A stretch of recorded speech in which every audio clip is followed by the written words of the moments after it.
ওকে ভাইরা, এখন আমরা তাহলে টাইপ 7 এর নিউটনের দ্বিতীয় সূত্রের তৃতীয় ম্যাথে চলে যাব, অর্থাৎ ম্যাথ 13 একটু আগে আমি তোমাদেরকে করাই দিছি, সেখানে আমরা 5টা ম্যাথ সলভ করছিলাম। এবার আমরা ম্যাথ 14 এ চলে যাব। এটা তোমাদের বইয়ের একটা ম্যাথ, এর জন্য করে দিচ্ছি যাতে করে তোমাদের বইয়ের সবগুলো ম্যাথ তোমাদের সলভ হয়েছে। ওকে, একটু দেখো কোশ্চেনটা কি।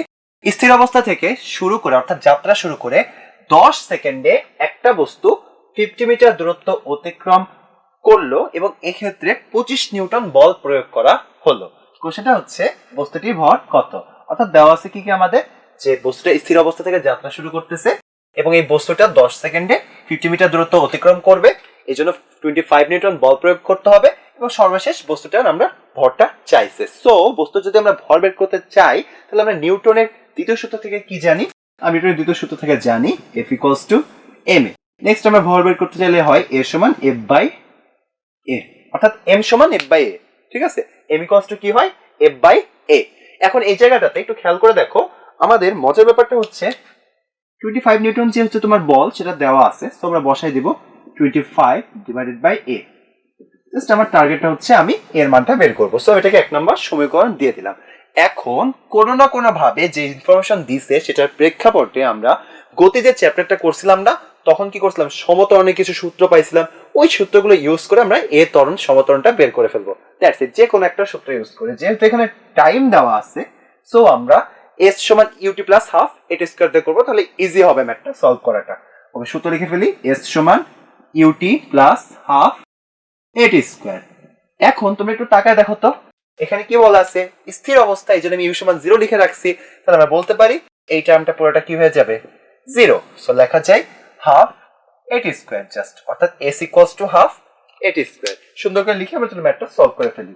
তাহলে কি লিখতে পারি আমরা? s = half at square. s সমান কি লেখা যায় দেখো, হাফ ইনটু ত্বরণ তো আমাদের এখনো বের হয়নি, তাই না? আচ্ছা ঠিক আছে, আচ্ছা একটা কাজ করি, এভাবে না করে আগে এটাকে একটা সাইডে নিয়ে আসি, তারপর করি, তাহলে ম্যাথটা করতে সুবিধা হবে। কি লেখা যায় দেখো তো, 2s সমান হচ্ছে at স্কয়ার। তাহলে আমরা a সমান লিখতে পারি 2s/t স্কয়ার। একদম সিম্পল, কিছুই না, আমরা জাস্ট আর গুণন করে পক্ষান্তর করছি। ওকে, এবার দেখো তো, টাকায় দেখো তো বস্তুটা কতটুকু দূরত্ব অতিক্রম করছে। দেওয়া আছে s = 50 মিটার, টাইম দেওয়া আছে দেখো 10 সেকেন্ড। এটুক হইলে আমাদের ত্বরণ এর মানটা বের হয়ে যাবে। তো বসাই দিই, 2 ইনটু সমান হচ্ছে 50 divided by time square. Time কত দেখো তো, 10 সেকেন্ড। 10 এর জাস্ট স্কয়ার করে দাও, কত হয় দেখো তো ওই কাজটা করলে? 2 × 50, দ্যাট মিন্স, অর্থাৎ আমি 5 এ লিখি, এখানে আমার জায়গা নাই, এই সাইডটাতে লিখে ফেলি। এই কষ্ট হবে হচ্ছে 100/100, অর্থাৎ 1 মিটার/সেকেন্ড স্কয়ার।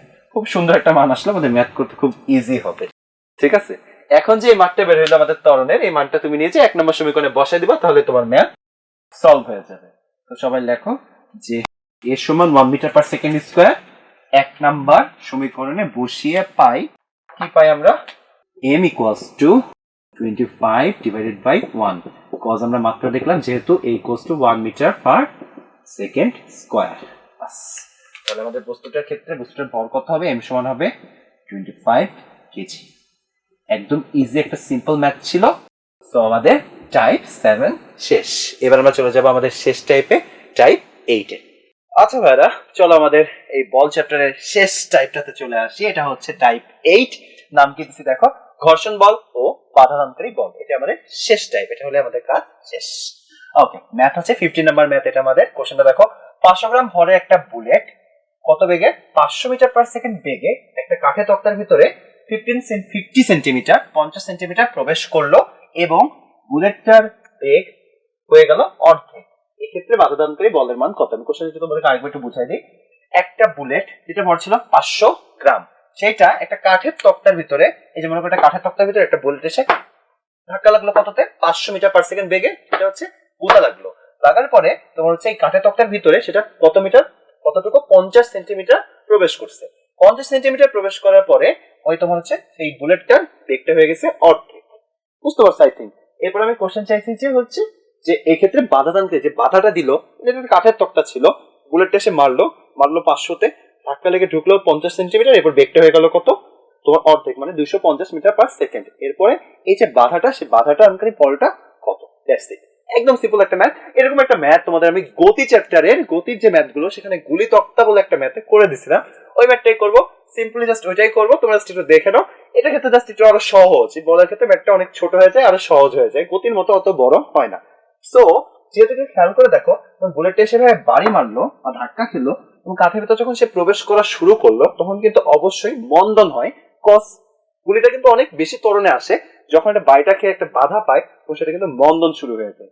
তো আমরা এখানে মন্দনের সূত্র ইউজ করবো, ভি স্কয়ার সমান ইউ স্কয়ার মাইনাস 2a।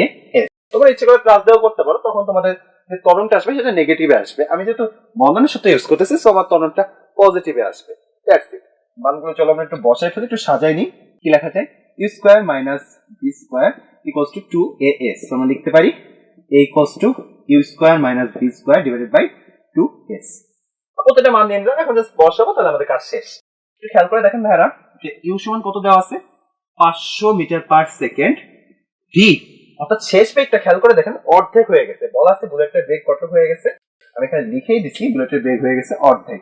অর্থাৎ ভি হবে অর্ধেক মানে কি 500/2 250 মিটার পার সেকেন্ড। আর সরণটা কতটুকু হয়েছে দেখো তো, সরণ না মানে কতটুকু দূরত্ব অতিক্রম করতে সেটা দেওয়া আছে 50 সেন্টিমিটার। আমরা লিখে দিব 50 divide by 100, that means 0.5 metre. আমরা মানগুলো এসআই এককে নিয়ে নিলাম। সূত্রগুলো বসাই দাও, তাহলে তোমার জিনিসটা খুবই সহজ হয়ে যাবে। তাহলে কি হবে? এই কস্ট আমরা লিখতে পারি ইউ স্কয়ার হচ্ছে কত?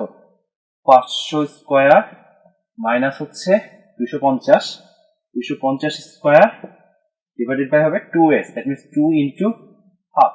অবশ্য আমরা জানি 0.5 মানে হাফ লেখা যায়। এটা কেন লিখলাম? যত করে আমি এটাকে কাটাকাটি করে দিতে পারি। ওকে, এবার একটা কাজ করে যদি আমরা স্কয়ার করে ফেলি, আমি স্কয়ারটা করে ফেলছি তো আগেই করে ফেলেছি, তোমরা করে দেখবে 500 স্কয়ার তোমরা সবাই জানি 25, তো হবে 2,50,000। ইয়েস, হ্যাঁ, দুইটা শূন্য, তো এখানে চারটা শূন্য হবে, আর একটা 5 স্কয়ার 25 হবে। হ্যাঁ ঠিক আছে। আর 250 স্কয়ারটা কি হবে? 25 স্কয়ার করলে কত হয় তোমাদের মনে আছে? 625 হয়। তাহলে এখন আমি 25 স্কয়ার করে লেখা আগে তোমরা 625, আর শূন্য আছে একটা, তাহলে ডাবল করে ডাবল শূন্য হয়ে যাবে, তো হবে 62,500। মুখে মুখে ম্যাথ করে সলভ করে ফেলা যায়। ভাগ হচ্ছে 1, এটা নিচে কিছু নাই। যদি আমরা বিয়োগ করি কত আছে দেখো তো, এদিকে 2,50,000 থেকে যদি আমরা 62,500 কে বিয়োগ করে দিই তাহলে কি হবে? জাস্ট চিন্তা করে একটু দেখো, হয়ে যাবে সহজ। ওকে, তাহলে লেখা যায় শূন্য আসে, শূন্য আসে, 5 আসবে, 7, 8 আসে, মানটা তাহলে কত আসছে আমাদের দেখো? 1,87,500। অর্থাৎ ত্বরণটা কত হয়েছে? 1,87,500 মিটার পার সেকেন্ড স্কয়ার হচ্ছে আমাদের এর মান। জাস্ট কিছুই না, আমি জাস্ট এখান থেকে তোমার হচ্ছে যোগ বিয়োগ করছি, জাস্ট এখান থেকে এটা বিয়োগ করে মানটা আমি বের করে ফেলছি। মানটা কত আসছে? 1,87,500 মিটার পার সেকেন্ড স্কয়ার হচ্ছে আমাদের ত্বরণের মান। এখন কোশ্চেনে চাইছে কি? বাধাদানকারী বলের মান কত? বলটা আমরা কিভাবে বের করবো? এটা তো আরো সহজ, কিছুই না, নিউটনের দ্বিতীয় সূত্র থেকে আমরা জানি F equals to ma। Just তুমি এটা বসাই দেবো, তাহলে তোমাদের কাজটা শেষ। দেখো তো আমাদের এই বস্তুটার ক্ষেত্রে বস্তুর ভর কত দেওয়া আছে? m দেওয়া আছে 500 গ্রাম। m যেহেতু দেওয়া আছে 500 গ্রাম, এটাকে যখন আমরা কেজিতে নিয়ে যাব তখন কত হবে? 500/1000 কেজি। কিছুই না, জাস্ট মানটা গেল অর্ধেক, 1/2 কেজি। তোমার টার্গেটটা তাহলে কি হবে? খুবই সহজ হয়ে গেল। m এর মানটা বেরিয়েছে হাফ মানে 0.5। তো আমরা কাজ করব, তোমার হচ্ছে 0.5 দিয়ে 1,87,500 কে গুণ করে দিবা। তাহলে জিনিসটা কি আসলে মানে ব্যাপারটা হচ্ছে 1,87,500 কে আমরা 0.5 মানে অর্ধেক করতেছি, জাস্ট হাফ দিয়ে গুণ করতেছি। এত মিটার পার সেকেন্ড স্কয়ার যদি আমরা অর্ধেক করি কত হয় দেখো তো তোমরা, ভাগ করে দাও, 9 হয়। ঠিক আছে, 9 আসে, তাহলে 93,000 মানটা তাহলে আসবে আমাদের 9 3 দুগুণে 6 7 1, ঠিক আছে, 14 মানে 7 দুগুণে 14 10 5। অ্যান্সারটা হবে কত? 93,750। তুমি লজিকটা বুঝতে পারছো ভাই? এখানে ম্যাথটা কিভাবে আমরা সলভ করলাম? কিছুই না, আমরা জাস্ট ভাগ করলাম 2 দিয়ে, ভাগ করে দেখলাম মানটা আসছে 93,750 নিউটন। তাহলে তোমরা লিখে দিবা, আমি মানে কোশ্চেনটা সলভ করে দিবা, জাস্ট অ্যানসারটা লিখবে এভাবে। সুতরাং বাধাদানকারী বল কত হবে? 93,750 নিউটন। এটা হচ্ছে আমাদের অ্যানসার। চলো আমরা চলে যাই আমাদের এই চ্যাপ্টারের সর্বশেষ ম্যাথে। আচ্ছা ভাইরা, শেষ ম্যাথ আমাদের বল চ্যাপ্টার, তাহলে আমাদের বল চ্যাপ্টার শেষ। লাস্ট ম্যাথটা কি দেখো, ম্যাথ হচ্ছে 16 নাম্বার ম্যাথ। আসলে 16 না, এটাতে আমরা দুইটা ম্যাথ করবো, 16 এ এবং 16 বি। ওকে, এটা হচ্ছে কি তোমাদের বইয়ের অনুশীলনী যে আছে অর্থাৎ সৃজনশীল কোশ্চেনের সিকিউ এর 1 নাম্বার ম্যাথটা আমি সলভ করে দেব। 1 নাম্বার কোশ্চেনে তোমার হচ্ছে মানে 1 নাম্বার সিকিউ এর গ আর ঘ সি আর ডি আমি সলভ করব। কোশ্চেনটা জাস্ট আমি হুবহু তুলে দিছি, কারণ এটা তোমরা অনেকেই বলে ভাইয়া এই একটা কোশ্চেন একটু ঝামেলা করে বুঝতে পারি না, প্রবলেম হয়। সো এই কোশ্চেনটা আমি তাই তোমাদেরকে সলভ করে দিচ্ছি। তো দেখে নাও কোশ্চেনটা কি দেওয়া আছে, তোমাদের বইয়ে যেভাবে দেওয়া আছে আমি সেভাবেই তুলে দিচ্ছি। ফারুক 10 কেজি ভরের একটা বাক্সে, তো একটা বাক্সকে একটা মেঝের উপর দিয়ে সমবেগে টেনে নিল। কি বললো, ফারুক কি করছে 10 কেজি ভরের 10 কেজি ভরের একটা বাক্স তোমার একটা মেঝের উপর দিয়ে কিভাবে টানছে, সমবেগে টেনে নিল। ওকে, বাক্স ও মেঝের মধ্যকার ঘর্ষণ বলের মান কত, 1.5 নিউটন। ওকে, অর্থাৎ ঘর্ষণ বল আছে 1.5 নিউটন। বাক্সটিকে টেনে নেওয়ার সময় এর ত্বরণ হলো 0.8 মিটার পার সেকেন্ড স্কয়ার। ওকে, মোটামুটি ইনফরমেশন সব ডান। এরপর বাক্সটিকে ঘর্ষণবিহীন মেঝেতে একই বল প্রয়োগ করে টানা হলো। ওকে, ঠিক আছে। তাহলে প্রথম অবস্থায় যখন টান ছিল তখন ঘর্ষণ ছিল এবং দ্বিতীয় অবস্থায় টানার সময় ঘর্ষণ ছিল না। এটা হচ্ছে আমাদের লজিক। অর্থাৎ প্রথম অবস্থায় যখন ফারুক সে বাক্সটাকে টেনে নিয়ে গেছিল তখন ঘর্ষণ ছিল এবং ঘর্ষণ যুক্ত অবস্থায় ত্বরণ পাওয়া গেছিল 0.8 মিটার পার সেকেন্ড স্কয়ার। পরবর্তীতে যখন সে টানছে তখন সে ঘর্ষণ বিহীন মেঝেতে টেনে নিয়ে গেছে। কোশ্চেন দুটো দেখো, গ নাম্বার কোশ্চেনে বলছে প্রথম ক্ষেত্রে বাক্সটার উপর প্রযুক্ত বলের মান কত। ওকে, দেখবো আমরা বের করব। আর দ্বিতীয় কোশ্চেনটা হচ্ছে ঘর্ষণযুক্ত ও ঘর্ষণ বিহীন মেঝেতে ত্বরণের মানে কিরূপ পরিবর্তন হবে, গাণিতিক ভাবে ব্যাখ্যা করো। ওকে, চলো আমরা দুইটা ম্যাথ সলভ করে ফেলি। ওকে, কি পয়েন্ট গুলো একটু লিখে রাখি, কারণ এত বড় ম্যাথ এখানে আমি লিখলাম, এই ম্যাথ গুলো তোমাদের সলভ করে দেখাতে পারবো না। কি পয়েন্ট গুলো কি কি দেওয়া আছে দেখো, এম দেওয়া আছে হচ্ছে 10 কেজি, বাক্সটা ভর দেওয়া আছে 10 কেজি। আর কি কি দেওয়া আছে দেখো তো, ঘর্ষণ বলের মান, ঘর্ষণ বলকে আমরা প্রকাশ করি ছোট হাতের এফ দিয়ে, এফ দেওয়া আছে 1.5 নিউটন। ওকে, ডান। আর দেওয়া আছে যখন ঘর্ষণ বল ছিল তখন ত্বরণ হচ্ছে 0.8, অর্থাৎ ঘর্ষণ থাকা অবস্থায়, এটা আমি টিক দিয়ে বুঝালাম যে ঘর্ষণ যখন ছিল তখন যে ত্বরণটা ছিল সেটা ছিল 0.8 মিটার পার সেকেন্ড স্কয়ার। ওকে, এবার আমাদের সি নাম্বার কোশ্চেন হচ্ছে প্রথম ক্ষেত্রে বাক্সটির উপর প্রযুক্ত বলের মান কত। চলো আমরা সলভ করে ফেলি। প্রথম কোশ্চেনটা আমরা সলভ করে ফেলি, একটু ইনফরমেশন থাকলে আমরা বুঝতে পারবো যে আমাদের ম্যাথটা আসলে কি চাইছে, কিভাবে কি করতে হবে। সি নাম্বার কোশ্চেনটা আমরা এখন সলভ করতেছি, একটু দেখে নাও, তাড়াতাড়ি উঠায় নাও, খুব দ্রুত কাজটা করে ফেলবো আমরা। ওকে, তো ফার্স্ট ক্ষেত্রে বাক্সটির উপর প্রযুক্ত বলের মান কত। ওকে, চলো আমরা প্রথম অবস্থায় আগে বলটা বের করি। দেখো সবাই, সি প্রথম ক্ষেত্রে বল এফ ইকুয়ালস টু আমরা কি জানি, এম এ। এটা তো নরমালি আমরা জানি যে বলের সূত্রটা কি হয়, তোমার হচ্ছে নিউটনের দ্বিতীয় সূত্র থেকে জানি, F equals to M A. একটু মানটা বসাই দাও, এম কত আছে দেখো তো, 10 আছে, আর এ হচ্ছে কত দেওয়া আছে 0.8, গুণ করে দিই তাহলে কত হয়, 8 নিউটন হয়। খুবই সিম্পল একটা বিষয়, তাই না? দেখা যাচ্ছে মানটা আসছে 8 নিউটন। বাস, অ্যান্সার কি শেষ? না, আচ্ছা একটু প্যাচ আছে এজন্য এই ম্যাথটা করে দিচ্ছি। এখানে বলছে প্রথম ক্ষেত্রে বাক্সটার উপর প্রযুক্ত বলের মান কত। আমি যে ম্যাথটা সলভ করলাম এখানে কিন্তু চিন্তা করে দেখো, ঘর্ষণ সহ আমি চিন্তা করতেছি, কিন্তু প্রথম ক্ষেত্রে কিন্তু ঘর্ষণ ছিল, ঠিক আছে, এবং ঘর্ষণ সহ যে ত্বরণ সেটা কিন্তু 0.8। সো আমি সিম্পলি এভাবে করে ফেলছি। এখন খেয়াল করে দেখো, প্রথম ক্ষেত্রে যখন কাজটা করতেছি তখন একটা ঘর্ষণ বল ছিল না, এবং ঘর্ষণ বল কত দেওয়া ছিল 1.5 নিউটন। সো আমাদের কি করতে হবে, সুতরাং বলতে হবে, এভাবে বলতে হবে প্রযুক্ত মোট বল, অর্থাৎ প্রথমে যে বলটা বের করছি সেটা একমাত্র ওই যে ফারুকের বল, ফারুক টেনে নিয়ে গেছিল।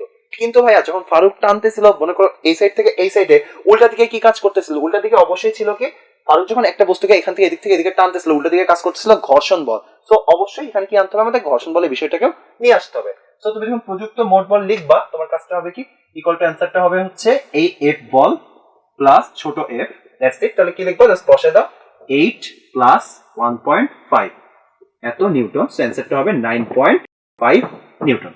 এটা ছিল আমাদের একটা ম্যাথ। এবার চলো আমরা লাস্ট ম্যাথটা দেখে ফেলি। ম্যাথটা আরো ছোট, আরো কম সময় লাগবে, আরো ইজিলি হয়ে যাবে, খুব সিম্পল একটা বিষয়। চলো আমরা 3 নাম্বার ম্যাথটাতে চলে যাই, তাহলে আমাদের শেষ হয়ে যাবে চ্যাপ্টারটা।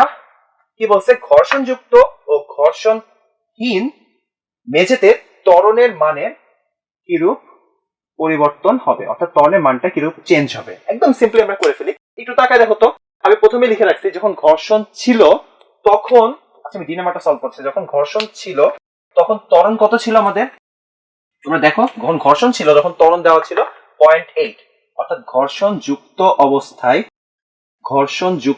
অবস্থায় ত্বরণ ছিল হচ্ছে 0.8 মিটার পার সেকেন্ড স্কয়ার। ওকে ডান, এটাকে আমি এ প্রাইম দিয়ে বুঝাইলাম। এবার কথা হচ্ছে ঘর্ষণবিহীন অবস্থায় ত্বরণ কত হবে। একদম সিম্পল, কিছুই না। একটু আগে আমরা দেখলাম আমাদের এফ মানে অর্থাৎ মোট প্রযুক্ত বলের মানটা বের হয়েছিল 9.5 নিউটন, যেটা আমি তোমাদেরকে একটু আগে দেখাইছি। তোমাদের আগেরটা কিছুই না, এই যে মানটা বলটা বের হয়েছে এটাকে তোমরা এই ভর দিয়ে ভাগ করে দেবা, একদম সিম্পলি তোমাদের ত্বরণটা চলে আসবে ঘর্ষণবিহীন অবস্থায়, কিছুই না। লিখে ফেলো তাহলে তোমরা খাতায়, ঘর্ষণবিহীন অবস্থায় ত্বরণ এ ইকুয়ালস টু কি হবে, আমরা সূত্র জানি এফ সমান এম এ। তো লেখা যায় এফ সমান এম এ থেকে এ সমান এফ বাই এফ। আমাদের এফ এর মানটা গ থেকে পাই আমরা 9.5 নিউটন, আর এম হচ্ছে দেওয়া আছে 10 কেজি। তো জাস্ট বসায় দাও, তাহলে কাজটা শেষ। কত হবে? 9.5 কেজি আমরা 10 দিয়ে ভাগ করি, অ্যান্সারটা 0.95 মিটার পার সেকেন্ড স্কয়ার। একদম সিম্পল। এখন আমাদের কোশ্চেনে কি চাইছে, কি রূপ পরিবর্তন হবে। তাহলে আমরা কি করব, কিছুই না, মানটা বিয়োগ করে দিবা, তাহলে গাণিতিকভাবে আমাদের যুক্তিটা শেষ। তো কি করতে হবে, সুতরাং লেখো ত্বরণের পরিবর্তন কত হয়েছে, জাস্ট লিখে দাও 0.95 মাইনাস হচ্ছে 0.8 এত metre per second square. Just মানটা আমরা জাস্ট বিয়োগ করে ফেলি। কথায় দেখো 0.95 থেকে যদি আমরা 0.80 বা 0.8 বিয়োগ করি, মানটা হয় 0.15 মিটার পার সেকেন্ড স্কয়ার। অর্থাৎ আমরা দেখতেছি যে ঘর্ষণবিহীন আর ঘর্ষণযুক্ত মেঝের ক্ষেত্রে ত্বরণের একটা পরিবর্তন থাকে। আচ্ছা ভাইরা, এই ছিল আমাদের বল চ্যাপ্টার সম্পর্কে সামগ্রিক একটা আলোচনা। আমরা অনেকগুলো ম্যাথ সলভ করছি, অলমোস্ট 16টা ম্যাথ আমরা সলভ করে ফেলেছি। তোমাদের টার্গেট হচ্ছে যতগুলো ম্যাথ আমি সলভ করে দিচ্ছি এগুলো তোমরা প্র্যাকটিস করবা, বেশি বেশি বল চ্যাপ্টারটা প্র্যাকটিস করবা। গতি চ্যাপ্টারের সাথে সাথে বল চ্যাপ্টারে যেভাবে আমরা পড়ছি দুইটা চ্যাপ্টারকে একসাথে গুছাই নিবা, তাহলে আশা রাখি তোমাদের আর কোনো ম্যাথে তোমরা আটকাবো না, খুব সুন্দরভাবে তোমাদের একটা প্রিপারেশন হয়ে যাবে। সো আশা রাখি তোমরা প্র্যাকটিস করবা ভালো মতো। সো তোমাদের সাথে দেখা হবে অন্য কোনো এক ভিডিওতে। স্টিল দেন সবাই ভালো থাকো, আল্লাহ হাফেজ।